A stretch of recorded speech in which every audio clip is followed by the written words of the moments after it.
Go ninja, go ninja, That go! was actually, you know what? It was an easy reference, but I appreciated it. It was actually really fun. Yeah. Hey, you gotta give Vanilla Ice some,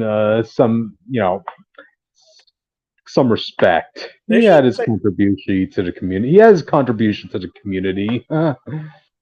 they should have saved that for the second movie, since given the ending, that probably would have been good. Like on another like high school dance, and they're fighting the Super Shredder or something. I don't know. That's what I would have done. But Hmm. Oh, look who just popped up on time. yeah, I was did already trying to get in for a oh big miss.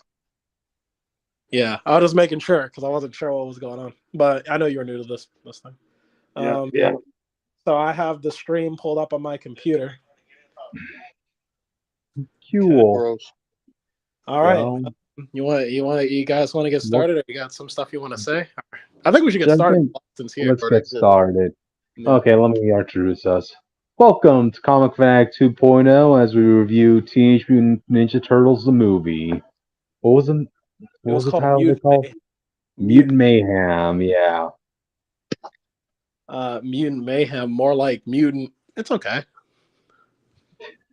It's It an okay film. the way I see it, it's trashy humor for a modern kid generation. I Really. would I wouldn't even go that far. I think I said this before. It's a good movie, but it is not a good TMNT movie. That's my major criticism with it. Wait, before we go on, Austin, you want to give your opening statement? He didn't get to see I it. didn't watch the movie. What you want Yeah, me to say? he's just gonna be the turtle lore person that weighs up. Ah, okay. Yeah, Gotcha, gotcha. Well, Yeah, I seen every show except for Rise, and I never will. damn. to me, to me, the Turtles peaked when it came to 2003 animated series. I So, okay. Look, I like every Turtles after that, but I agree. I think 2003 is still the best show as far as those guys. Um, Best Casey Jones. Which, oh god, I gotta think. What do they have? What do they have planned for Casey Jones in this franchise? Like, okay, It's so I like already see where drastically this. changed April. I'm not expecting Casey to come out the same way. hmm No, I see how they. I see this. This movie sets up Casey. I don't know if you remember. Oh, so just for the audience to know that we are doing spoilers. So if you want to watch the movie first, you should do that. hmm Um, You gave off spoilers the moment I came into the call. So it's true, but just gotta keep. Hang on, changing the name of the video. Um, review, call it but yeah, Restream Studio. yeah, that's how it's gonna be by default. But yeah, it's true. So basically, yeah, we're just doing spoilers. You already probably heard one or not. I mean, sorry, but we should have said that earlier. hmm There's And no I put spoiler on the title. They get over it. yeah, spoiler review. I can't spell with one hand. Okay. Um, How does my hand keep you from spelling correctly? I because I'm reaching up. You listen. You're not in the room. Cannot save while errors Spelling are. with one hand, my brain doesn't work that well. I have Not exactly. I guess we could. Oh, I have to tell them that no, this is not made for kids. All right, boom. Okay, we're good. Okay, so basically, let's start off. What did you think of the this iteration of the Turtles, Cryptid? Again, it's like I still say it's just trashy kid fun for a new generation, and it's just out of my generation. So, Uh, Kirby, can you yeah. tell people how long you've been watching Ninja Turtle so they get a feel like how long you've been in this franchise? Well, I don't like religiously watch Turtles. I mean, I remember I watched like the that kiddified one from the '90s, definitely from time to Oh my god, time, he's a and fraud. and of course I watched the 2003 Turtles, and I've seen the Turtles movies from time to time too. So Okay. I'm definitely aware of the presence in media when it comes to the Teenage Mutant Ninja Turtles. You know? um, yeah, I think, like I said, for me, if you want to go by Turtles, like I said, there's something to like about all the Turtles. I liked Rise since day one before the internet made it cool. Uh, so I People are like, oh, this is like Naruto. yeah. Nah. Um, yeah, like I said, I liked all of the Turtles. I think like I said, 2003 is just the best one if you want like a good representation of who the Turtles are. and how there's all the different versions of their stories, how they can be like, you want the magic, the space adventures, the grounded adventures, the sci-fi We even stuff. get a crossover with the classic and the other Teenage Mutant Ninja Turtles. Yeah, Yeah. and that's kind of what the turtles. That's kind of like the turtles, overall adventures consist of, and you get that in 2003. 2012 does it, but it's, to me, it's not as good, but that doesn't mean it doesn't have any great moments. And Rise focuses on the more magical aspect. This one focuses more on the street level. Mm-hmm. And like I said, and for the most part, if you want my opinion on what the turtles, I think as a group they're okay. They're actually, no, as a group I really like them. They really have good chemistry together, but they're no longer individuals. That's the sacrifice this movie. Um, I don't like. I don't think. Well, I don't. These turtles don't stand out. I think that's my biggest problem. Okay. Yeah, I think. Because, Yeah, well, it's. actually, from what I saw, it seems because in their event to make them work better, they took away specific traits of like each turtle. That means a lot to their character. Like I know people get tired of like Leo and Raph fighting and stuff, Mm-hmm. but that's a big part of that dynamic that leads to them becoming a team that people like. If Yeah, Raph doesn't fight Leo, it's always going to be an unresolved problem. I, If that makes sense. the Raph and Leo dynamic. I think people, because I was really going back over it. What people get tired of is seeing it at the start, but we never ever get a chance in the movies to see how it like affects the relationship going forward. Because if you go by like every show, they start out having the same type of arguments, but it's only because Raph doesn't understand the sacrifices Leonardo makes as like the team leader. And once he kind of understands that, he kind of becomes Leo's hype man. Like he becomes a great second in command for Leo. In Mm-hmm. 2012, when Leo got injured after fighting the Shredder's army by himself, by the way, that's how cool that character is. Yeah. Raphael, while Leo was injured, Raph took care of the team, and he wasn't like trying to take leadership away from Leo. He was like, "All right, guys, we got to go train because when Leo gets better, we got to get back up on our feet. Go back out there." And he actually tries to be less angry, so he can just keep the family together while Leo's healing. And even when Leo's down on himself, he's like, "Hey, Leo, let's go outside and train a little bit. I know you're not at your peak, but let's try something." Mm-hmm. But all that. Because I think people want to forget, like, even like the Turtles are like one team. Their dynamics are usually in Leo and Raph and Mikey and Donnie. Yeah, they usually split up. Some series might switch it up to like an episode, but by default, that's usually what the teams break into. Yeah. Yeah. And that, yeah, like I said, if any crossover happens, it's usually Leo and Donnie might hang out more, and Mikey and Raph might hang out more. But like Austin said, it's traditionally split up in those groups. And 2012 even made fun of that. Yeah. I think, but in this case, all the turtles kind of in Mutant Mayhem kind of blend together. They say Raph gets angry. I can't think of one time he actually did. No, there was one time. It was actually pretty funny, but it was so brief. It just kind of disappears. More tell than That show. was a no trailer. So I have no idea. It's in the first fight scene, and it's actually like a really good Raph moment, but it's like so brief. Raph isn't paying attention, and someone hits him from behind, and he turns around. He's like, "What the?" And then he gets so mad, he just marches over to that guy and beats the mess out of him. I'm like, "There he is. That's Raph." Yeah. But outside of that, that's all the Raph you kind of get. Just wait till the sequel. High school has a way of bringing out the personality of people. So I think, yeah. I think What is Raph. most likely going to happen is Michelangelo or Donnie's going to get bullied and then Raph's going to lose his mind. That could, yeah, I guess. Like I said, this is all predicated on the sequel, but for the first movie, Raph also doesn't have his New Yorker pride. So another thing about this movie is, Oh, that's lame. yeah, Raph, in most, if not all iterations, is a New Yorker through and through. oh yeah. So That's the beauty of him and Casey together because they're just New York bros. It's great. I can't forget their first tussle of each other, and Raph is like saying, "A Jose Canseco baseball bat? Please tell me you didn't spend money on this." Like, yeah, of course. yeah, Raph is. That's why kind of the reason. It's also kind of the reason that Raph doesn't understand Leo's leadership at the beginning, because Leo is has a more calm and collected approach. While Raph is very passionate about his city and like fighting against people who are hurting the innocent.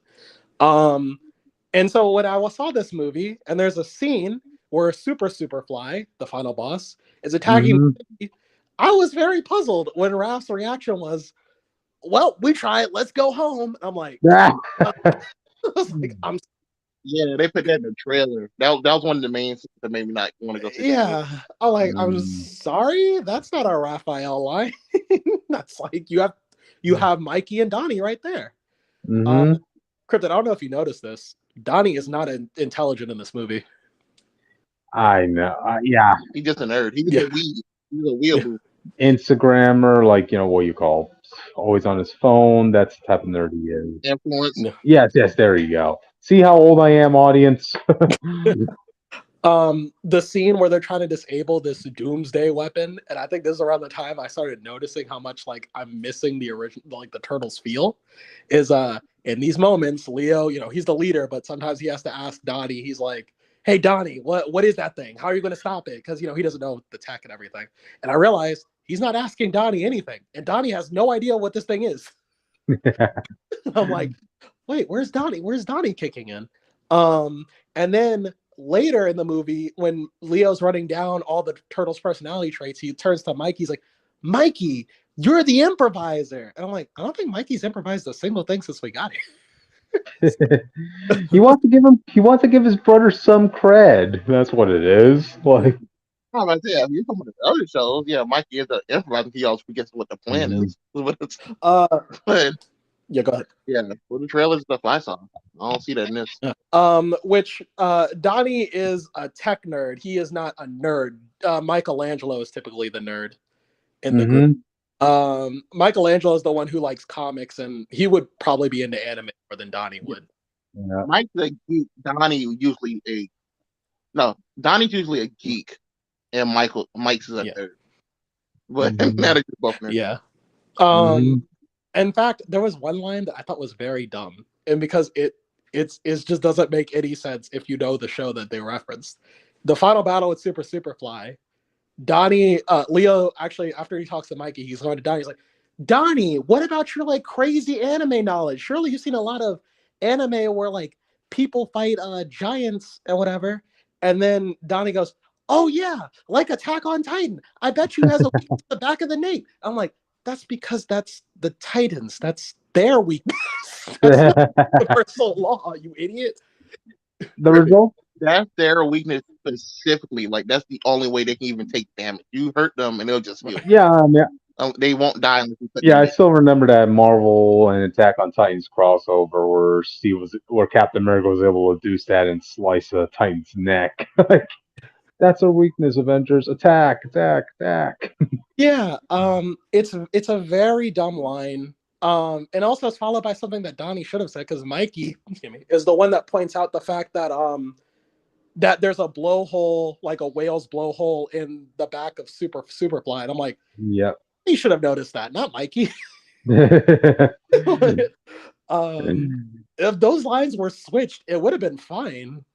But what did you guys think? What did you guys think of that final battle? It was okay. It had a potential to be emotional.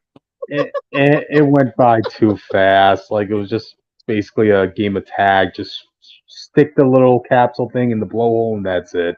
I was thinking of Spider-Man 1. You know the scene where Spidey's getting beat up by Goblin, but it's not like the actual beat up. It's like the one where he's trying to hold up like the people, and then you mess with one of us, you mess with all. Oh yeah.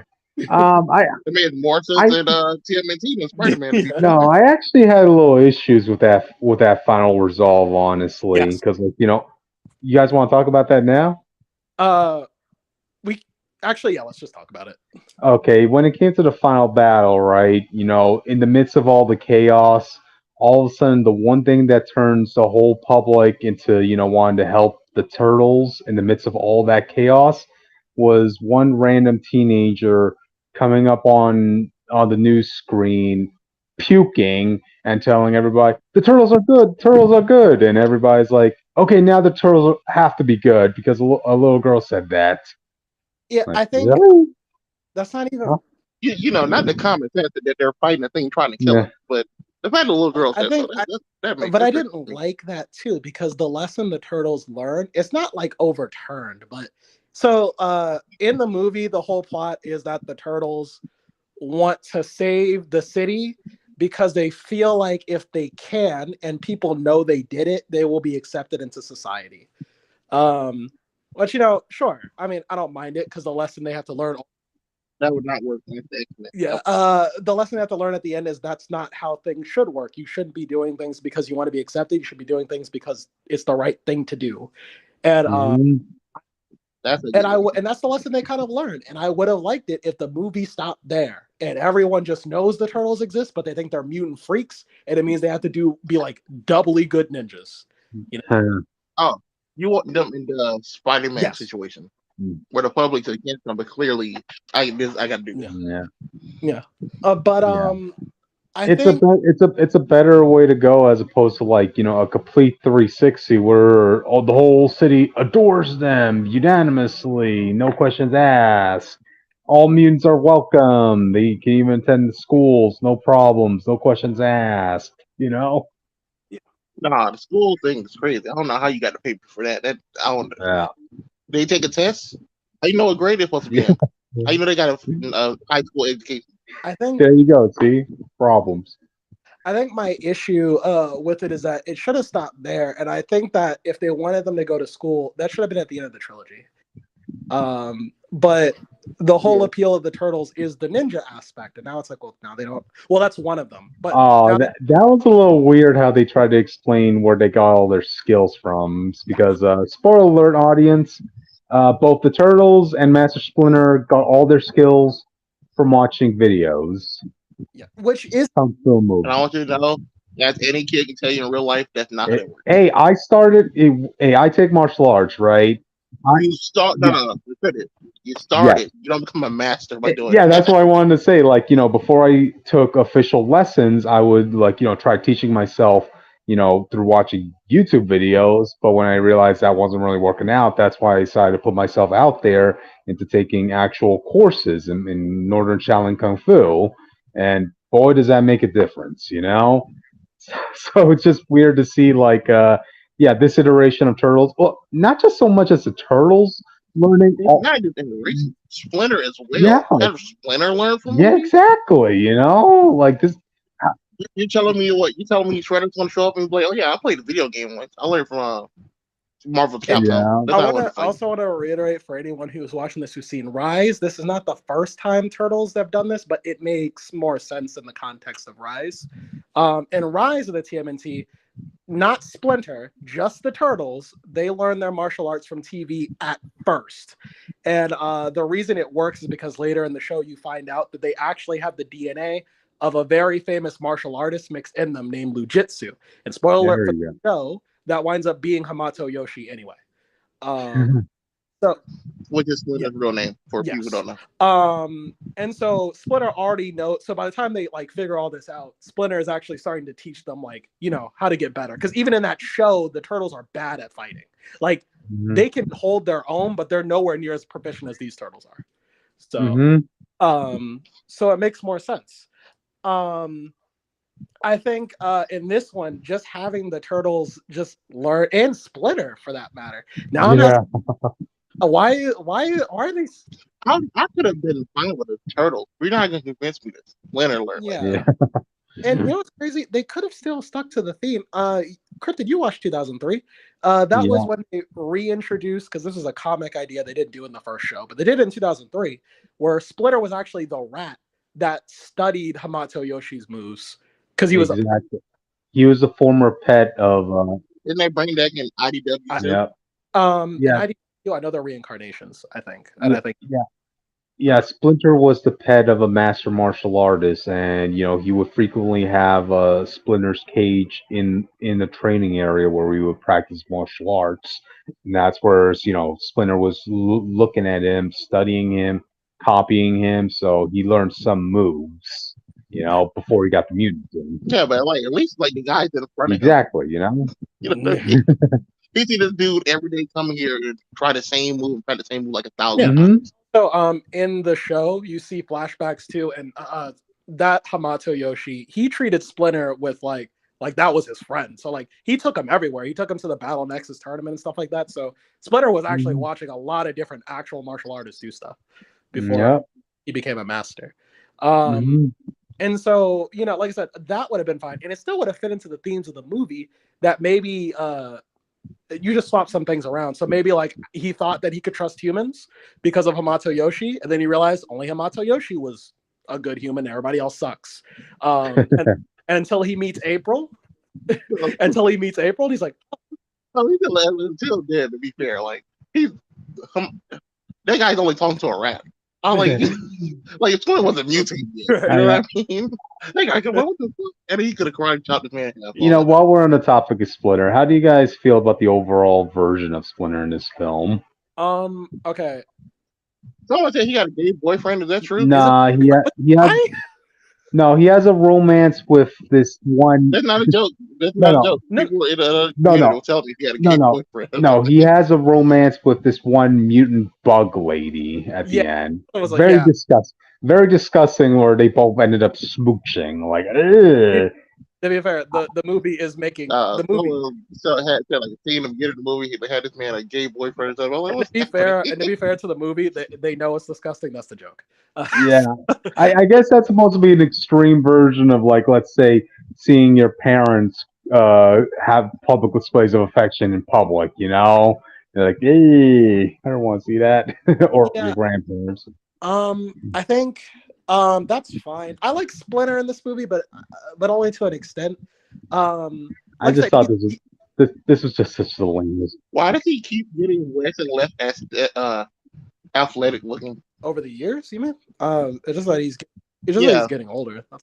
In like since Oh, 2003, he used to be like tall, kind of Yeah. tall, stand up yeah. straight, karate master, and they keep just make him No. smaller, and Mhm. smaller, and 2012 was when smaller. he was the tallest. Actually, to me, 2012 was the best version of Splinter. Like I don't know about the comics yet, but 2012 was still the better version of Splinter out of everyone.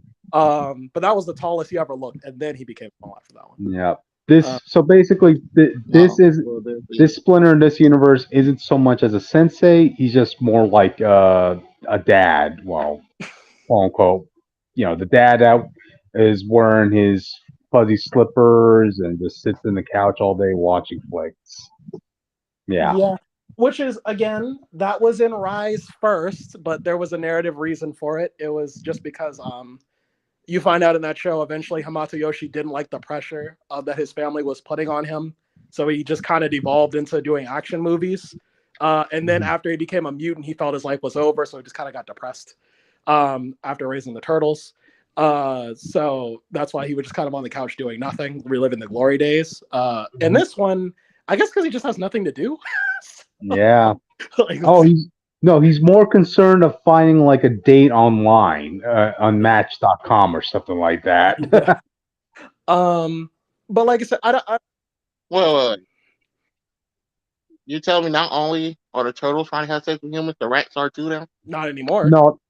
Splinter is specifically looking for mutants to hook up with, but it's hard to That's what he find says. mutants out there. He says there's no other mutants. I tried. I looked it up. I think but you never know. I mean, there's a substantial amount of furries in the community out there who one of them has to find one of them has to find Splinter attractive, you know? but look, I want to say this too. I know we're harping on a lot of the lore, but I want to talk about the movie on its own for a minute. Okay.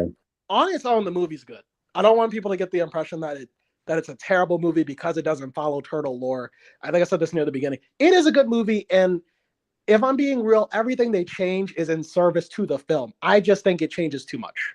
Yeah. That's really where my line draws. But if you're new to Turtles, I mean, I wouldn't recommend this as being your first, but it's a good movie. It won't bother you.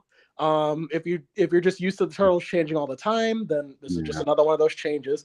I just hope this doesn't become the status quo for the Turtles moving forward. Yeah. That's my concern. This ain't. That's why I didn't want to support it. Yeah. This ain't your. Because I'm telling you, that's what it. Most likely, next cartoon is going to be a variation of this. Oh boy. Well, and independent cryptid. Yeah. I'm telling you now, the next cartoon is gonna be some type of variation of this. Now that they see that the younger version of Teen Turtles is profitable, Wow. That's like I don't. and and no, and I'm not saying that's Yeah. a bad thing because the TV show could do like whatever it is for Right. younger turtles. The thing is, if each series just keeps going on changing a lot of stuff, a lot of the old stuff gonna be lost in translation Yeah. eventually. Mhm. We've seen it happen with like a lot of other franchises. So doing it with Teenage Mutant Ninja Turtles is kind of hard to watch for me. I think, because yeah, a lot of the changes we're seeing in this movie are things straight from Rise, actually. And you could, I was talking with somebody, and I would say like this team of turtles is basically the little brothers of like the Rise turtles, if you really want to put them in the same room. Mhm. They're not that much different. It's just the Rise turtles have more personality individually, um, and they're funnier to me. But but these turtles are not that different. So if they keep carrying over things from the last show, then Austin would have a valid point there. Um, I think also I wanted to talk about. I did have some gripes with just the plot itself. I brought this up on my second viewing. The villains just all become good except for one, and I was like, the, That's kind the of first I time weird. I watched the movie, I went to the bathroom when they were fighting in the boat. And when I came back, they were just all with the turtles. I was like, oh, I guess I missed something. I won't dock that against the movie. I rewatched the movie again, and I'm watching the whole scene, and all it was just the turtles gave one speech like, hey guys, we spent time with you. You guys are pretty cool. Notice in the movie, they only spent like 30 seconds on screen with them, like just talking. yeah. Everything developed. Yeah. Yeah, it Just is kind of fun. It is kind of weird to get used to the fact that Bebop and Rocksteady are best buds with the turtles instead of enemies, you yeah, know? and again, because 2012 did that, but that was built up over time. Like Bebop and Yeah. Rocksteady were villains first, and for multiple seasons, they were like one of the rivals the Turtles fought. And then eventually, they're like, you know what, we don't really like working for Shredder anymore. Let's not do that. So Hmm. To be fair, if the next movie introduces Shredder, that could do their whole heel turn there. And then for the rest of the trilogy, maybe, I'm a little scared as to what they have planned for Shredder, to be honest. yeah, I am too. It seems based on the dialogue, it seems like he might be a random mercenary dude instead of actual ninja master man. I Hmm. think, I think, Shredder. But the thing is, like in the post-credit scene, we see a glimpse of Shredder, and they look like they're playing him like he's the 2012 version, where he's like the one that like beats up the turtles when they get too confident. Um, So I guess they're playing him straight. Would you trust these writers and the way they try to carry this movie with that though? I would trust them to make a intimidating Shredder. I wouldn't trust them to, because at least Superfly was still a villain. I would say that about him. He was intimidating when he needed to be. I wouldn't trust them to make it lore accurate though. I mean, Hmm. they already can't because they got rid of the Hamato clan lineage with the turtles. Yep. Because now they're not related to their old the ninja clan that gave them the martial arts that they have. They have real no connection to Shredder other than he's an assassin for them. Uh, Hmm. and then they might have Let teased Casey earlier in the film, oh, yeah, because Superfly says there was like when they were being chased, there was one guy who wouldn't stop chasing them, and that guy had a bat, which was one of Casey's weapons. So it implies that maybe that was Casey's dad, and so now that the turtles are, Oh, he might want to kill the turtles. So, he's okay. been dead, I guess. Wait, just to clarify, it was implied that Superfly killed that guy, right? Yeah, no. Yeah. Because when he hits the ketchup packet, as he says, like, I beat the mess out of that man, and then like the Yeah. ketchup squirts on the turtles like blood. So I think he Yeah, killed. because like you know how like for the audience, like you know how the story trope is like the mutants, they're being hunted or being attacked by an angry mob of mutants, Yeah, of humans. But it was Superfly. He was that one mutant that said no. He just went and killed one of the guys attacking him. He's like, I'm not going to take this shit. Like, damn. yeah. I think, yeah, and I guess we can talk about Superfly. I like him. He's a cool villain. I Um, think Ice Cube carries that character, to be honest. Just thinking of of his voice being translated through this character, it just made it all the more funnier. he has personality, and you know what's crazy? He's actually Superfly is actually supposed to be Baxter Stockman, but I Oh. didn't mind. It was fine. That's a change I can get behind. It worked. Um, Hmm. I don't mind all the changes. Like I said, I was a fan of Rise. If anyone's seen that show, that has a lot of changes in it. I didn't Like, mind. one thing I liked about Superfly is like, I'm fine with. go ahead, Austin. Go ahead. Oh, okay. No, you All finish. right. One of the things I liked about Superfly, right, is like, when you first see him interact with the turtles, he's like, "Oh my God, best buds. We're pretty much cousins, this and that." But oh boy, his side could change on a dime. Like he goes from best bud to "I'm going to kill you. I'm going to kill all you beepers." Yeah. Yeah, yeah, and he does a good job of being intimidating, which I think the turtles kind of needed since they are younger and stuff. Yep. That's also kind of why I don't want to play Shredder in the second movie now, Why was that? because they're still young, and we know that like he's not gonna come back. So what it's showing is on like the. I think them fighting Shredder in their journey is better overall for them, just in general for just being young. I guess that Yeah. makes sense. Because if they do Shredder now, does it just mean Krang is last like Mm. usual? Which we got to. It's like no one else they people can really do. This movie can be way more creative than what they did here. To be fair, but usually it just means Krang's out. We already have a tease of Krang because even though they didn't do anything with it, the one who's the government lady who was hunting them is named Cynthia Utrum. And if you know the turtles lore, Utrum and it's supposed to be Utrom, which is the name of the Krang race. So Wow. but, That's what I'm saying. So I think Shredder's gonna come in the next movie and then it's gonna reveal, oh yeah, no, I'm actually Krang and we're ready to invade again or something. Mhm. So yeah. I, whatever. But I just go oh ahead. no, just go ahead. I don't know what I was gonna say. Go ahead. Yeah, like I said, I don't really know the direction. Well, I don't know what the direction they're gonna take with the Utrom lady.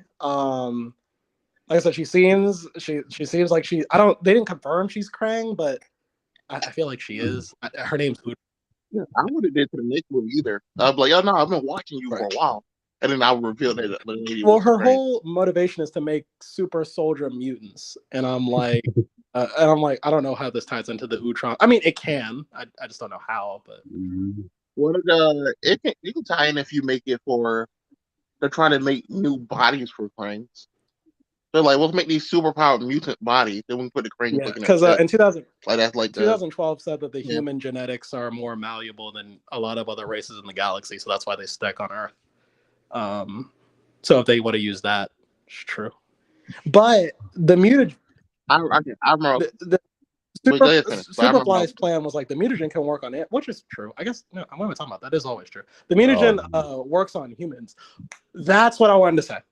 There was another plot line I didn't understand. At the very beginning of the movie, Splinter rightfully says, it's pretty lore accurate. He says, "Oh, when the mutagen touched me, it made me an adult and you kids. I guess it's because as a rat, I was an adult and you were baby turtles." And I'm like, yeah, that makes sense. Yeah. Later in the movie, you see Superfly's crew. And it wasn't the second time I watched it. I was like, wait, why are they older than the turtles? They were babies when they got hit with the mutagen, and the turtles got hit that day. Hey, the mean streets can age you up physically, man. What can I say? It's just weird because they were. Then you hit with more mutagen. Yeah. If you get hit with more mutagen, you just kind of roid out unless if you touch something else. The way the mutagen works is since the 80s cartoon is it's like whatever you last touched when you get hit, that's what you'll mutate into. But if you touch nothing and you're an animal, you just become like anthropomorphic, basically. Yeah. That's kind of yeah. So like that's why anytime somebody mutates into something that was actually what they did in 2003 and the multiverse thing they did. That's how that's how Hun got turned into a mutant because the last thing he touched was one of the turtles, and when he got hit with the mutagen, he turned to a turtle. Oh, and he absolutely He hated the Teenage Mutant Ninja Turtles too. So that was just poetic irony that he turned into a monster turtle. Yeah. You know? Yeah. So, but yeah, I guess that was another plot hole I didn't really understand. I was like, why are they older than the turtles? They should be roughly the same age. Mm-hmm. But Yeah, I don't know. I just didn't. Yeah, I don't like that. I didn't like how the villains were just kind of turned so easily, and now they're just friends with the turtles. They know where they live. Like they live in the same layer as them now. It's like, Why don't go to the sewer? that was the thing. Is like you guys can live with us in the sewer. I'm like, well, why? Why would that be appealing?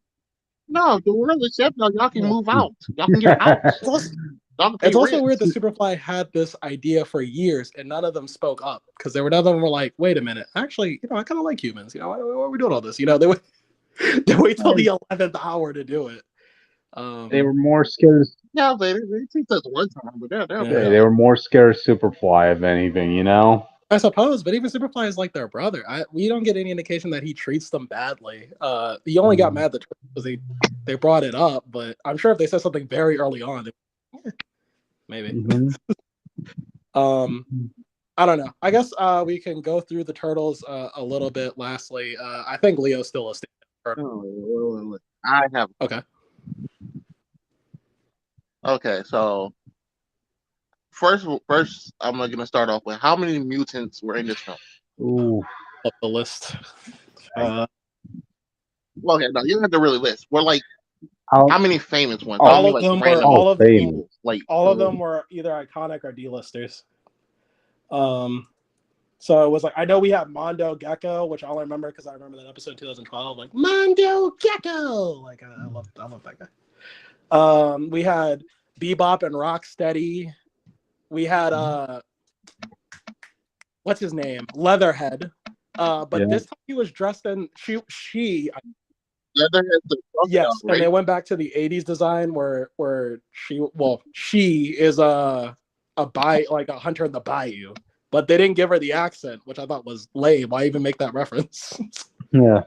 So, and then they had the gross one. I still can't find the whole cast. Winged, the man bat thing. I think so. I'm trying to pull up the cast, but I can't really remember all of them. None of that, but that's really Genghis Frog. Yes, Genghis Frog is in the movie, but that's the thing. They're just kind of there. Genghis Frog. Leatherhead, Wingnut, Scumbag. Yes, Ray Fillet. I've never seen this villain in anything. That's about it. But not that it matters because they get one fight scene with the turtles, and it's not even like they're really fighting them. It's like there's a chase scene, and they kind of get like thrown to the background immediately. So it just feels like they wasted a bunch of villains on nothing. You could have introduced Bebop and Rocksteady with Shredder in the next movie as like his enforcers or something. That probably would have been. That's why I was going to break up. I don't really you want to do like the, some for just visually, but there's a lot of like most of the Teenage Mutant Ninja Turtles enemies are mutants, or at least been mutated at some point. You could do like a lot of great stuff. You could have did the female. You know what you could have brought? Austin, that is too soon to be introducing the fifth turtle. Like. That probably would have been better for Leo, though. They're not too soon. She's been around for like 1 to 2 years. That would have been better for Leo, though. As a first adaptation of this version of Turtles, yes, you want to introduce the main core Turtles, not like the fifth one. You know what they could have reintroduced. If everyone else can be like, oh yeah, we're your friends, we can come to your house. You could too. You can't have to be a team player. Yet, what they could reintroduce? I just said make the turtle. They can reintroduce Tiger Claw. He was a great villain in 2012. He had like he was a Shredder enforcer, and he had whole 2-part episodes about him because like his body was so tough that a traditional punch from the Turtles wouldn't hurt him at all. So they had to fight him twice as hard just to beat him just by himself. Was he the one voiced by John Cena? Was Toka Raza in this film? Wait, Cryptic, go first. What did you say? Yeah, was he the one voiced by John Cena? No, that was Baron Draxum. That was okay. In the movie, Cena voices Bebop or Rocksteady. I can't remember which one. But John Cena voiced Baron Draxum. He was a magic user. So, was Toka Raza in this movie? Toka and Raza. I don't see them in the cast. Toka and Raza are from the 80s movies. They were the mutants that Shredder made. I don't see them on this list, and they didn't make enough of an impression for me to notice. They should have used them instead of Beat Rock and Rocksteady. Because Toka and Raza are like the werewolf and spiked turtle thing. Yeah. They could have used them and then say be like Rock for Shredder. Yeah. I think yeah, I don't know. All those villains that they introduced. Did they bring up Rat King? No. No. Oh, that sucks. Rat King, bro. Rat King could have been amazing. 2012, Rat King was also pretty good too because he was like a good Splitter villain, and the way they killed him off in that show was great. It was like Splitter versus Rat King, and Rat King was like using the fact that he could see through Splitter's eyes to his advantage, and so Splitter blindfolded himself, and then because he couldn't see, Rat King couldn't see, so he just kept beating him up. It's like really good. And the episode ends with Splitter like murdering him. It was kind of funny. But no, I would have. What are you talking about? No, it's fun. No, go watch the episode. No, watch season 2. But yeah, no, I think there's a lot of was Slash in this film. No, I hate Slash probably would have been a better main villain for than Superfly for the theme the movie was trying to make. So, I hate her, bro. I don't know. I would have introduced Tiger Claw instead of doing Shredder. I would have done Tiger Claw for the sequel. He would have been a better assassin. It would have been cool for the turtles to fight him. You could introduce Karai, I guess. Anytime Leo has an interest in humans, it's usually Karai. We'll do that. I'd rather that than April because I feel like every turtle. Many reasons you brought. They shouldn't be trying to have sex with any human. First of all, right. It's not like there are that many female turtles out there, Austin. Come on. No, that's the point of having more mutants. But you don't have to be humans. Okay? Yeah. If our biology does not line up just because they're anthropomorphic now. I want you to know that. If they went on space adventures, they could have introduced Mona Lisa. That's Raph's girlfriend when he has one. So also, speaking of girlfriends, I noticed there's one character we didn't really touch upon. April O'Neil. How did you guys feel about this? April O'Neil is April O'Neil, as in like she is the support for the turtles and she serves that role well. So yep, they tried giving a love interest with April and Leonardo, just to let the audience know. They've been doing that since 2012, and I think she's basically Batgirl, where they just like, you give us a new Batman, but it don't matter. Yeah, they gave her. She's been kind of thrown around the turtles. Like one turtle's in love with her since 2012. Donnie was madly in love with her to an obsessive and creepy degree. Live action, Michelangelo. Yeah, Michelangelo. Michelangelo was actually less creepy because Donnie had a whole episode about someone else showing him how creepy he was. So, and now Leo. But you know what? Donnie was talking. Yeah, to the movie's credit, Leo and April isn't that distracting. It barely even comes up in the movie. It's just there. So I'll give it points for that. It didn't even need to be brought up at all, but since they did, I guess. But April herself, she's fine. She this is the first April to be a reporter. And How'd you guys feel about the puking gag? Yeah. What'd you say, how'd you guys feel about the puking gag? It was gross, but it was gross, but it was so. In the movie, April has had a fear. She tried to be a reporter earlier. She has a fear of being on camera, and then she started vomiting violently. So she got known as April O'Puke in school, and so she wants to cover a big important story, so like people will stop, bullying her. And so when she meets the turtles, and after they save her life, and she's like, "Oh, there's good people," then she wants to cover that story. Of course, she only is going to reveal the turtles once they've done something heroic, like they agreed to. So, and there's no revelation for that. So, and finally, when it was her time to shine, right? When it was her time to go back in front of the cameras to, sway public opinion on the side of the turtles, she pukes again. Yeah, no, she pukes a little bit. She pukes a little bit, but still, she gets it. I appreciate it. She didn't just get over her problems just because the turtles were there. But yeah. Okay. You don't see what I'm saying right now. I'm not gonna bring it up. But April, yeah, April's fine. April's fine. She's the April, traditional April. I don't really have a per se favorite April. I don't hate Rise April. I just think she's just in the background too much, so there's nothing really to like. She's my least favorite, at least. What were you gonna say, Austin? Okay. I don't have a favorite April either. And my problem with April isn't her character. My problem doesn't have anything to do with them really making her black. It's just that across most of the media now, every like redhead is being turned black. I just think that's kind of weird. Yeah. It's you So can't avoid I wish they would have made that. her literally anything else. Just make her black after the last thing. Well, the original But creator. that's not a knock against her character. It's just a weird observation that Hollywood is making for some reason. Well, her original character was supposed to be biracial in the comics, but she looks so white. That's why they didn't translate it. I hate to keep going back to do light that. They're Japanese or something. I'm just thinking every redhead who you see in modern media, especially like now, is being black. Like last few years, I can't remember seeing one new redhead. Mary Jane is famous. He wasn't safe for that. I'm just saying.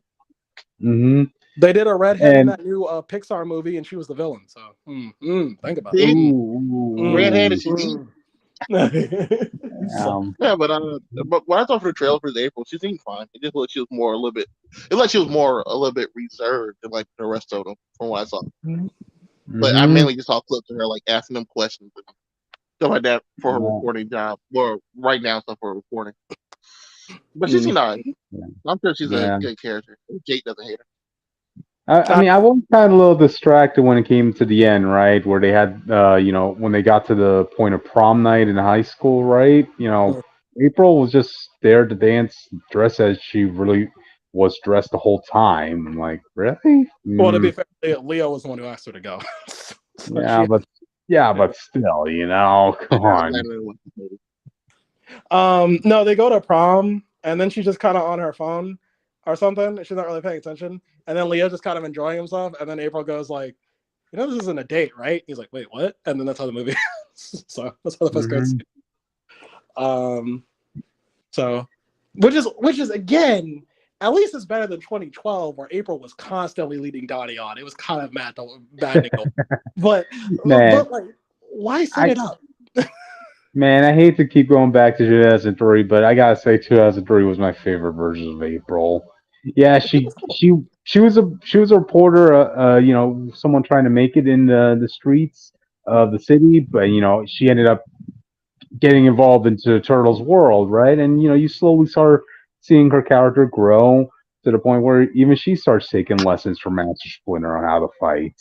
And of course, she develops feelings for Casey Jones, which was a sweet pairing, Yeah, and then in 2012, because the 2012 they made Donnie have a crush on April, but because they introduced Casey later, they had to have this weird like season-long plot line about those two being in a love triangle with her.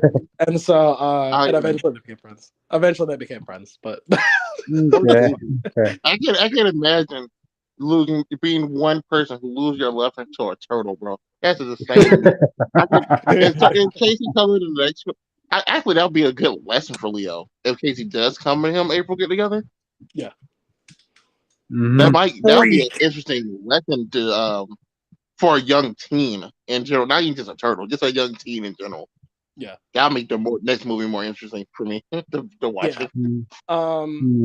Yeah, because and you can also set it up too, like they did in 2012. I mean, again, Leo's not as obsessive about April as Donnie, so this kind of works.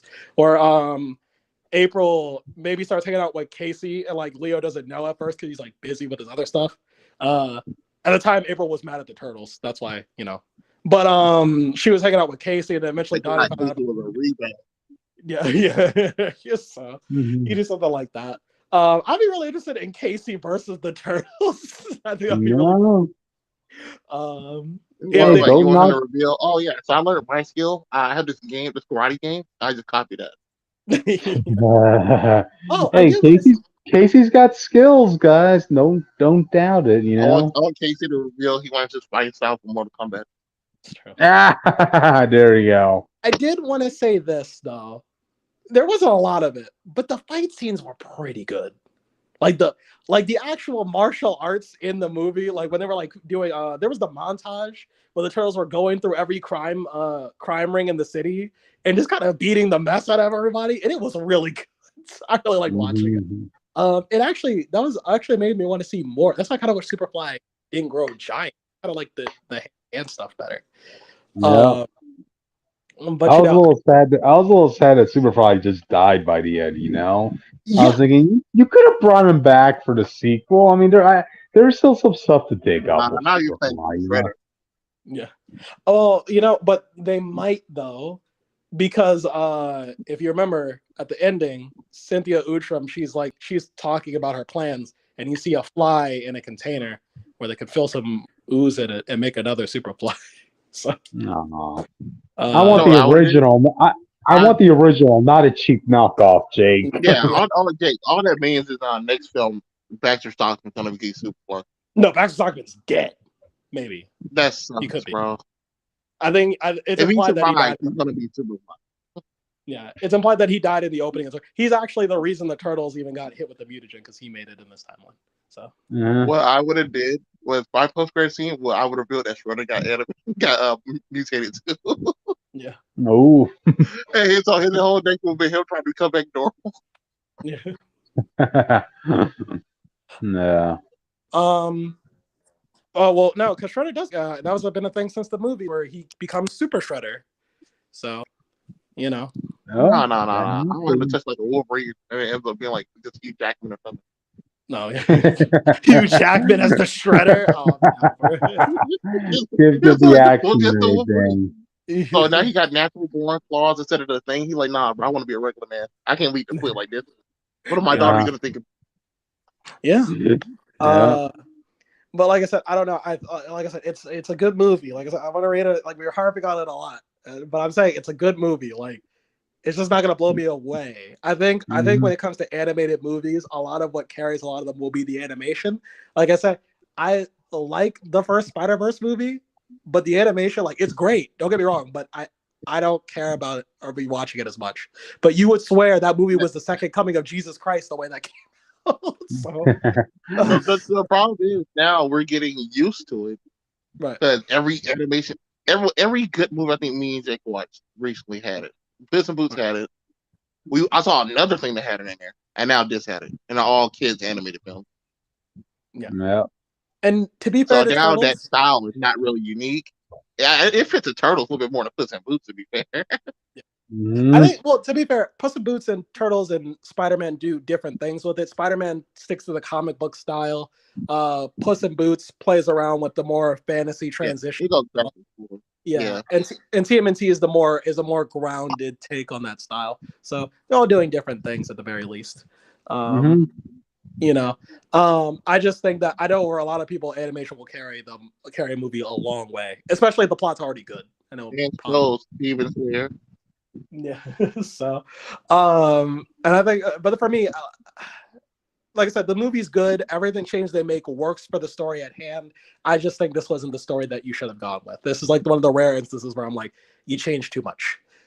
Even if it's good, you did too much. So, Yeah. It's like you said, it's like if you want a kids movie or you want to take your kid to something, this is a great film. This is a great kids film, but it's not a great Tim and T.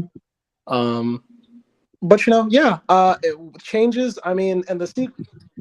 That's not inherently a bad thing, but we're just lame. This ain't yours or your papa's turtles. Let's put it that way. Yeah. And to be fair, every turtle iteration is not your papa's turtles, but they feel like turtles. They feel like the TMNT. This is the other one where I'm like, I don't really see the TMNT feel here. Yep. I won't lie though. I would like this team of people and stuff to make a Power Rangers animated show like this, a movie like this. Only because I want to see what it's like. Well, I don't think we ever had like a Power Rangers animated thing, and I feel like in this style with this writing team, I feel like they might be able to do it. Are they gonna make the Power Rangers the size of the turtles though? That'd be funny. Okay. But as long as the main core of Jason and Tom, if Tommy's in it, as long as those two act the same, The rest of them are kind of a little bit more stereotypical where you have to change something a little bit. Yeah. But I feel like Jason has to be that impeccable leader, and Tommy has to be the guy who starts off people for the still Yeah. powers to work. Speaking of Leo, like I said, I will say this: I do like Leo. I do like Leo in this movie. He's not. When I think of Leonardo, he's my favorite turtle. I like Leo in two different varieties. Either I like him being a badass or learning to be a badass. And then Rise is the only exception because he was just funny, and I was like, "Fuck, he's funny and he's skilled enough. I'll let it go." But Oh yeah, this we didn't really talk about Michelangelo at all. So we ain't talk about like Michelangelo at all. Michelangelo's in the background for most of the plot. He doesn't say anything that makes him stand out. Raph just likes fighting. Donnie's a nerd. They don't stand out. That's why I liked Leo. Leo's the only one that actually stands out a little bit because he has an arc. And so I think he's funny, bro. It's not fair. well, I mean, he has an arc of like, he's the one that stands out from his brothers because he's more like straight laced. He wants to follow the rules, while everybody else is like, Leo, you're always getting us in trouble because you always keep snitching on Splinter. And so, seeing him slowly break away from that, it's not like a big thing, but seeing him slowly break away from that, seeing him realize they need to stop fighting for the wrong reasons, all this other stuff. He had to be like responsible and stop telling him that when he do what's up stuff. Yeah. Nah. There was actually a funny running gag in the movie too. Earlier, it was like Splinter's like, "Don't go to the surface. Don't stay out there too long because the humans are gonna grab you and then they're gonna milk you." And then they're like, well, "They're not gonna milk us. We don't have nipples." And then eventually they get caught by humans, and then they're like, "Wait a minute, what are they doing to us?" And then they look over, and it's like a milking machine. like, oh God, no! So, I thought that was pretty funny. That has very uncomfortable implications. It's not. There's It's only one thing on it. It's only one thing on the turtle you can milk. Okay. I don't know what it was. I will say that was also my final problem with the movie. This is a criticism that gets thrown at Marvel a lot. It fits here 100%. This movie does not know how to take itself seriously a lot of times when it needs to. Yeah. It's scary. You want to do Shredder. It did it for one scene. It was when Superfly turned up his villain stuff. Okay? That was it. That was like the last time the Turtles were like serious in the film. Or they had any sense of gravity in it. When they're when their mutagen is being sucked from their body, they're still like, "Oh man, that's crazy. I guess this is the last time we're gonna see each other.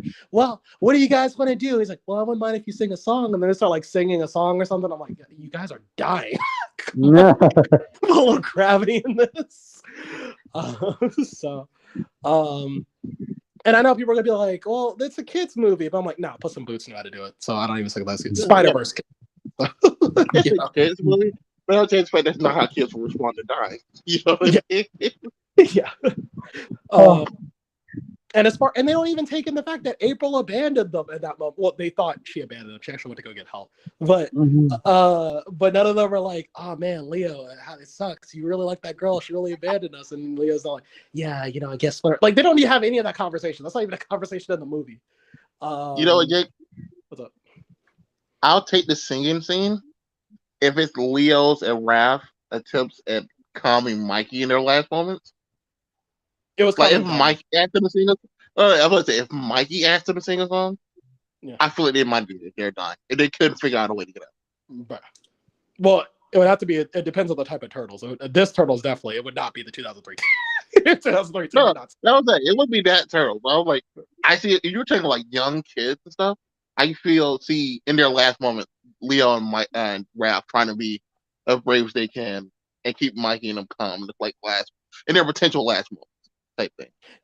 Yeah, it came across as like I don't know. There was no sense of like that would have been fine at the end of the scene, which is where it was. There was just no sense of like they're in danger. It was just kind of like, oh, they're in this situation. It happened. And it's funny for a little bit, but then it's like, come on, guys, you're dying. Can we get a little? I think it has to do with you already know the main turtle's not gonna die. And Puss in Boots also had this problem. Yeah. But I don't know, Puss didn't really have this problem because they found a better way around it. It's like the illusion of state. Yeah. You want to like fear for these turtles. You can't let the scene go on for too long because we know they're gonna live. And we know no one's gonna get hurt. So what Puss in Boots did instead was give Puss in Boots panic attack. So he wasn't like always at a threat of death, but he really had real fear in the moment. when it mattered. Yeah. So if you weren't scared for his life, you felt for his situation. Yeah. Also, like the villain I was chasing him was just amazing. So like every time he Yeah. showed, it was crazy. What I like about side tangent, what I like about Death of that movie is like he only beats up Puss once, but every time he shows up, you're scared for Puss. It's such a great moment. It also doesn't hurt the fact that he had a killer soundtrack in the background, that death-defying whistle. Yeah. Yeah. I wish I could whistle just for that. That's the only thing I Yeah. would. But anyway, back to TMNT. They're like I said, they're in these dangerous situations. And it seems like there's one where like they get really fucked up by like getting thrown around on a bus, and there's still being jokes thrown around in the background and stuff like that. I don't mean like jokes that serve the plot. It's just jokes like there's literally a joke to let the kids know a character didn't die. And I was like, okay, sure, Wait, I guess. so you told me like all the turtles were making jokes? It isn't like No. The no. so In that usually scene, most shows wrap that down to like Michelangelo breaking the tension. yeah. In Rise, except for the movie, all the turtles make jokes, but it's a comedy show, and there's really any instance. And when they do need to take it seriously, they do. There are actually some pretty emotional scenes in the finale as well. The finale, which I mostly didn't like because of the ending, but it still has emotional moments. In this movie, though, all the turtles, they have their own unique sense of humor. It's not like they all copy each other. They have their own things that they bond over. They have their own things but they have their own things that they style of joking. It's just not as pronounced as Rise was. But in that scene I'm referencing, they're not joking. There's like a scene where Mikey's just kind of like groggy and waking up because he's kind of dazed. And so he's looking around, and then he sees Mondo's tail. And he thinks Mondo Gecko's dead. And then Mondo's in the background, no, I'm fine. My tail regenerates. See? And then he like runs away. He's like, ah. And I'm like, okay. Oh no. That's never accurate.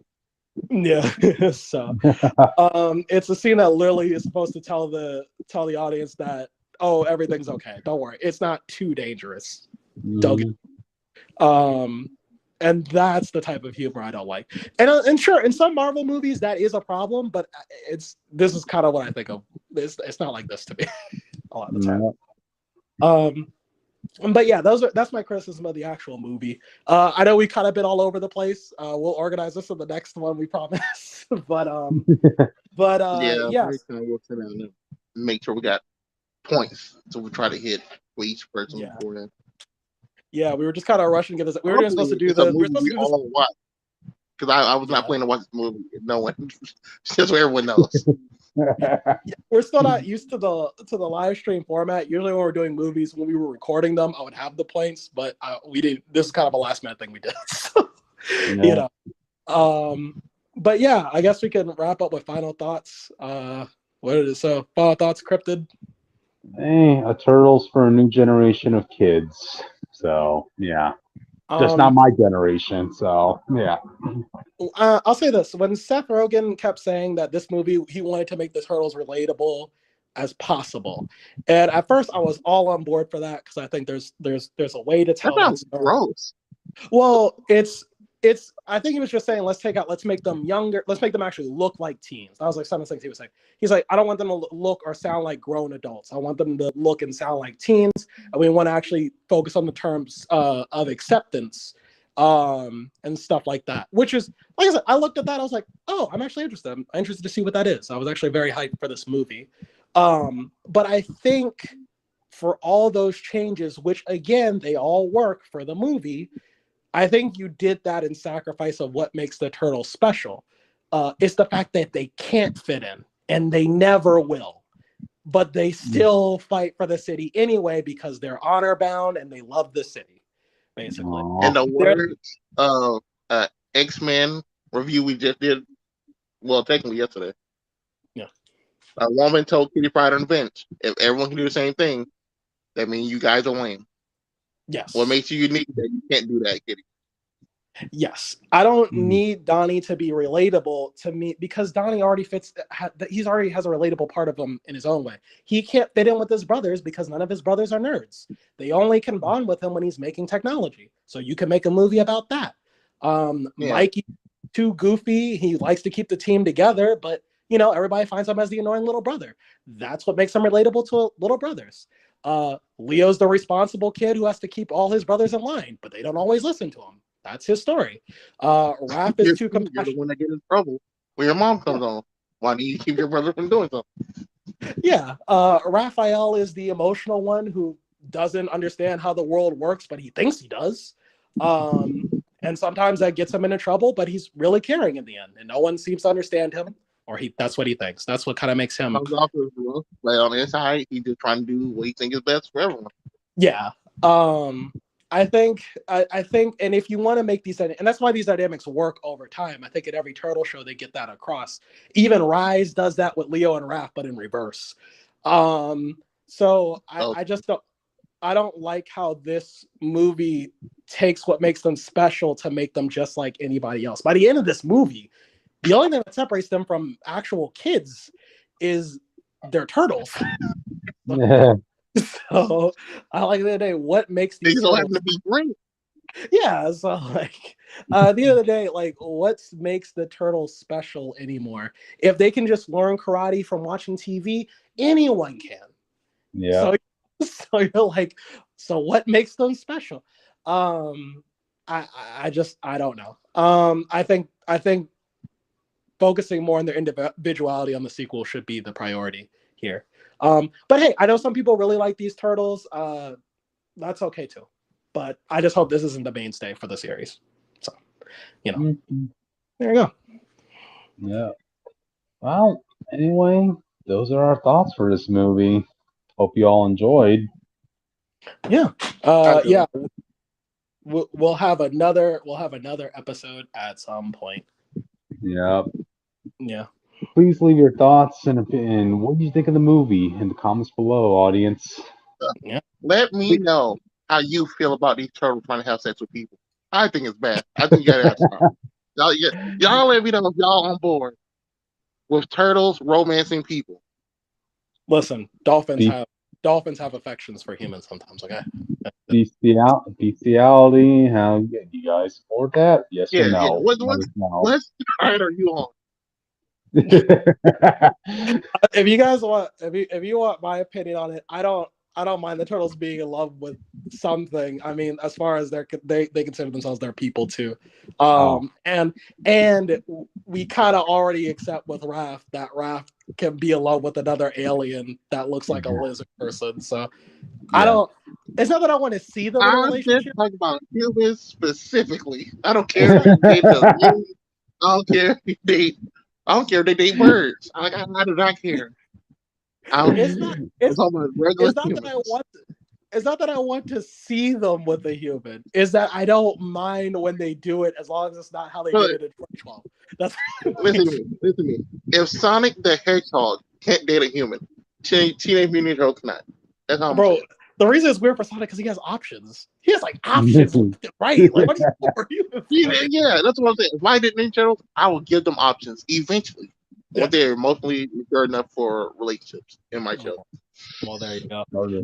Oh, by the way, Jake, plug in the socials. What? Oh, which is pressuring us. I don't know the socials. Which you should have been here. That's not my fault. Yep.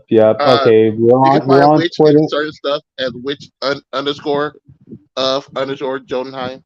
Witch isn't here, but you can still find Witch in places.